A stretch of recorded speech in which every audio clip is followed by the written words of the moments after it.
Bonjour Pierre Haroche. Bonjour. Vous êtes maître de conférences en relations internationales et en sécurité à l'université Queen Mary de Londres, auteur de ce livre que j'ai dans les mains, qu'on va montrer à l'écran. Ça s'appelle Dans la forge du monde, sous-titre Comment le choc des puissances façonne l'Europe, et c'est publié chez Fayard. L'Europe, Pierre Haroche, elle a longtemps été le centre du monde, c'est ce que vous expliquez dans votre livre, mais ce n'est plus le cas. Aujourd'hui, vous avez cette phrase, vous dites l'Europe a fait le monde, aujourd'hui, le monde fait l'Europe. Pour quelle raison ? D'où vient Ah, cette inversion? ouais. Alors, en fait, ce que j'ai voulu proposer dans ce livre, c'est un peu ce qu'on pourrait appeler une histoire mondiale de l'Europe. C'est-à-dire vraiment montrer la relation entre ces deux entités. Alors, l'Europe fait le monde, ça, c'est vraiment l'origine de la mondialisation par le voyage, le commerce et aussi la guerre et la domination. Ça a été un phénomène d'origine européenne.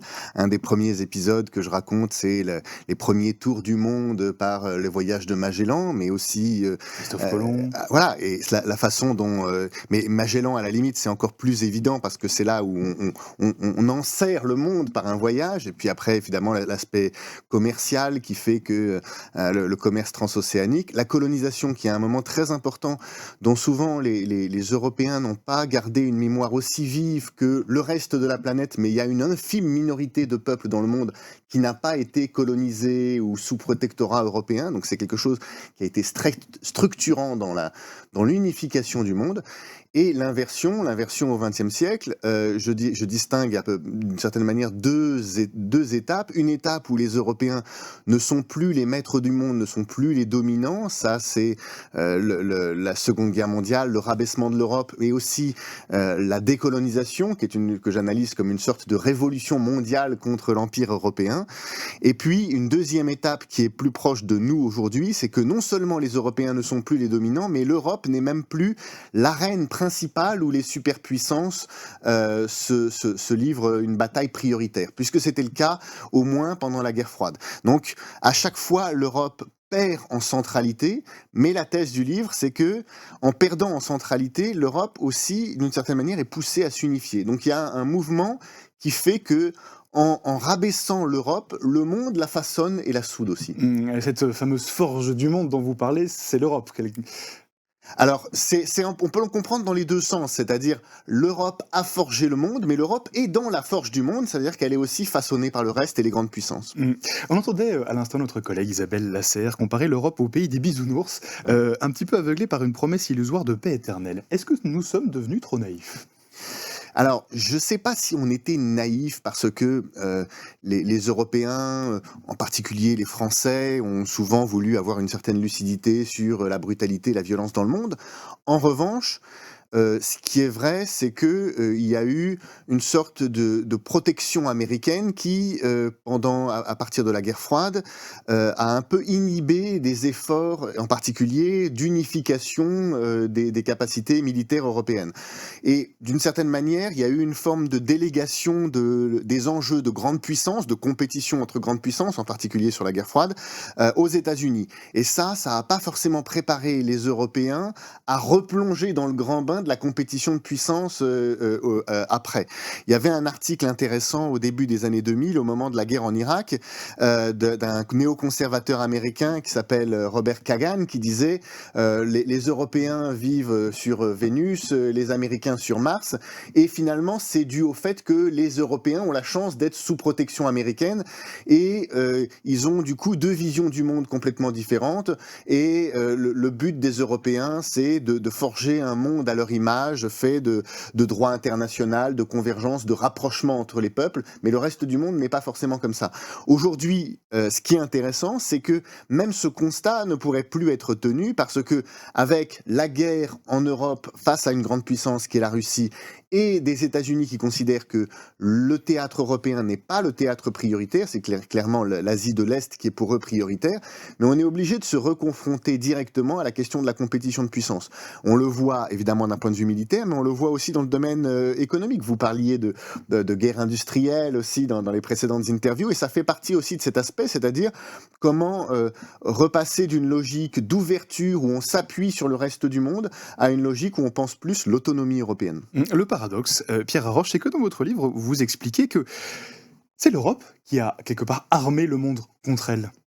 Oui, alors ça c'est intéressant parce qu'il y a des aspects évidemment matériels, c'est-à-dire que par la mondialisation et par la concurrence aussi, les Européens ont poussé les civilisations du reste du monde à se réformer, à se moderniser, à se demander comment résister aux Européens d'une certaine manière. C'est très dialectique, c'est très dans la lutte. Comment, si vous regardez la Chine du 19e siècle, c'est un État obsédé par l'idée de sa faiblesse par rapport aux marchands, aux militaires européens. Donc il y a cet aspect matériel, mais il y a eu aussi un aspect, je dirais, idéologique. Il y a un moment charnière que j'analyse un petit peu, qui est la guerre russo-japonaise de 1905, qui est analysée par le monde entier comme le premier moment où un pays européen, on voyait encore à l'époque la Russie comme essentiellement une nation européenne, se fait battre par une nation non européenne. Et ce qui est très intéressant, c'est que même des pays qui n'ont pas forcément les mêmes intérêts que les Japonais, les Chinois, les Indiens, les Turcs, certains peuples africains, se sentaient en solidarité. Et j'analyse ça aussi comme un moment d'une naissance d'une conscience mondiale. Une conscience mondiale contre l'Europe, mais une conscience mondiale qu'on continue à voir parfois dans les débats aux Nations Unies, où il y a une sorte de consensus parfois anticolonial, anti-européen qui persiste. Et ça aussi, ça fait partie de la façon dont s'est forgé le monde en réaction à la domination européenne. Mais alors justement, les instances du monde, elles se désoccidentalisent de plus en plus. On le voit à l'ONU, on le voit avec la création aussi d'instances de décision diverses et variées, typiquement en Asie. Est-ce que l'Europe a encore des atouts aujourd'hui pour peser sur la scène internationale? Alors, je dirais que l'Europe, dans la circonstance actuelle, la priorité, mais c'est pas simplement moi qui le dis, c'est ce que j'observe, c'est vraiment de retrouver ses capacités propres et son autonomie.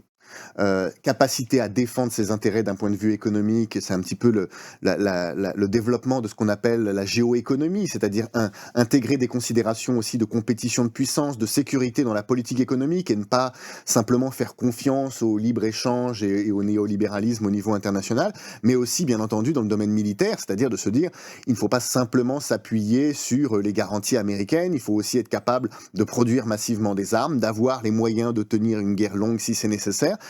Et ça, je dirais que c'est plus un travail en Europe, sur nous-mêmes. Il y a d'ailleurs aussi des événements qui sont au départ pas forcément liés, mais qui accompagnent ce recentrage de l'Europe sur elle-même. C'est l'effondrement des positions françaises d'abord et aussi européennes en Afrique, qui fait que cette politique un peu traditionnelle des Européens en Afrique s'est un petit peu effondrée aussi. Donc d'une certaine manière, l'Europe se recentre sur elle-même et ce que je considère, c'est que pour redevenir crédible comme un acteur parmi d'autres sur la scène mondiale, il faut quand même d'abord faire son travail dans sa région. Je pense par exemple, si vous voulez avoir un rôle dans le débat mondial sur le Moyen-Orient, la guerre au Proche-Orient, vous n'êtes pas très crédible si vous n'avez pas réussi à clairement gérer le problème russe en Europe. Donc il y a ce double niveau. Je pense que là, il y a une vraie priorité à se réaffirmer dans la région européenne. Pierre Haroche, au lendemain de la Première Guerre mondiale, Paul Valéry, dans La crise de l'esprit, s'interrogeait avec ces mots: l'Europe deviendra-t-elle ce qu'elle est en réalité, c'est-à-dire un petit cap du continent asiatique? Un siècle plus tard, est-ce que c'est ça que nous sommes devenus, un petit cap du continent asiatique? Vous parlez, pour décrire l'Europe aujourd'hui, vous parlez de l'Europe provinciale. Oui, parce que j'essaye de montrer comment on est passé de l'Europe impériale qui colonise le monde. Il y a 3 stades que vous Voilà, décrivez. une Europe subordonnée au moment de la guerre froide, qui reste encore centrale mais subordonnée aux super grands de la guerre froide, et l'Europe provinciale aujourd'hui qui n'est même plus la reine principale. Alors, pour reprendre la question de Valérie, je pense oui, d'une certaine manière, l'Europe n'est plus le centre du monde, les Européens ne sont plus le centre du monde, mais je dirais que la différence avec Valérie, c'est que je considérerais que c'est pas forcément une catastrophe. Parce que si vous considérez la période où l'Europe était le centre du monde, c'était aussi un moment où l'Europe était colonisatrice, raciste, impérialiste, et aussi se déchirait en son sein, c'est-à-dire passait son temps à coloniser le monde pour mieux faire la guerre aux autres Européens. Donc c'était aussi un univers extrêmement violent et agressif. Je pense aussi qu'une Europe provinciale dans un sens positif, c'est aussi une Europe qui fait la paix avec le monde, qui trouve sa place comme une civilisation parmi d'autres, qui n'a pas à être ni dominante ni rabaissée, mais qui peut trouver sa place dans un monde où de toute façon tout le monde, à part peut-être les États-Unis et la Chine, aura un statut aussi provincial. Et peut-être parler sur son mode avec les autres. Vous dites aussi dans votre livre que l'Européen se cherche lui-même dans un monde qu'il ne maîtrise plus. Est-ce que vous diriez que nous avons perdu nos repères, notre identité? Je dirais que l'identité européenne, ça c'est aussi, je pense, un argument que je développe dans le livre, elle a changé au cours de l'histoire. Ça n'a pas toujours été la même. Justement, l'identité de l'Europe impériale, beaucoup de philosophes le théorisent d'ailleurs, en particulier au XVIIIe siècle, c'est d'être divisée. Et c'est très bien qu'elle soit divisée parce que ça lui permet de dominer le monde. Ça n'est plus l'identité dans laquelle on est aujourd'hui, où au contraire, les Européens essayent tant bien que mal de retrouver des aspects un peu plus unis et ne prétendent plus dominer le monde parce que ce serait irréaliste. Donc je pense que l'identité, elle se réinvente, pas forcément dans une totale continuité, et que la civilisation européenne dans laquelle nous rentrons, c'est pas forcément la même que la civilisation de l'Europe impériale, ni celle de l'Europe subordonnée de la guerre froide, mais qu'il faut accepter ça parce que c'est aussi ça l'histoire de l'Europe, c'est de réinventer sa civilisation. Et c'est pour ça d'ailleurs que dans un débat où on aurait tendance à essentialiser l'Europe, soit pour la magnifier en disant c'est la grande civilisation de l'humanisme, et ce qui est un petit peu angélique, ou alors au contraire les Européens seraient responsables de la violence et de tous les maux dans le monde parce qu'ils ont fait la colonisation. Moi, c'est un peu de l'entre-deux en disant, c'est un peu comme un parcours initiatique. C'est un peu ça ma conclusion. On est passé par des étapes différentes et l'intérêt, c'est d'apprendre aussi des étapes antérieures, même si on a des valeurs qui évoluent. En 2017, Emmanuel Macron, lors de son premier discours à la Sorbonne, avait cette expression, il disait « Les passions tristes de l'Europe sont de retour ». Est-ce que ça, c'est un risque réel pour vous de voir les pays européens à nouveau entrer en guerre ? Alors oui, de toute façon, la guerre est là. Entrer en guerre entre eux, je pense que là, il y a quand même des bases qui ont été posées en termes de solidarité européenne. La question, c'est plus de solidifier cet espace pour éviter que des interventions extérieures le cassent ou le divisent et finalement arrivent à monter les Européens les uns contre les autres. C'est pour ça que je pense que on a longtemps parlé de construction européenne au sens d'une convergence des Européens les uns entre les uns vers les autres.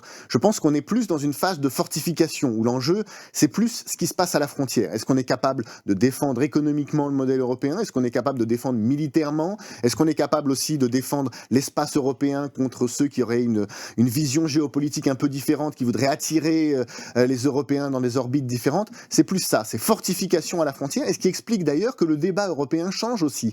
Je passe beaucoup de temps, par exemple, en tant que spécialiste de la construction européenne, avec des pays du flanc Est, parce que c'est là aussi que se joue maintenant le débat sur définir cette frontière et fortifier cette frontière. Et c'est aussi d'ailleurs ce qu'on voit aux élections européennes, la centralité de la définition de cette frontière, qu'est-ce qu'elle est l'autre de l'Europe, c'est quelque chose qui est aussi très structurant dans le débat politique aujourd'hui. Pour vous, le déclin de l'Europe, Pierre Haroche, il est inéluctable? Vous êtes pessimiste là-dessus?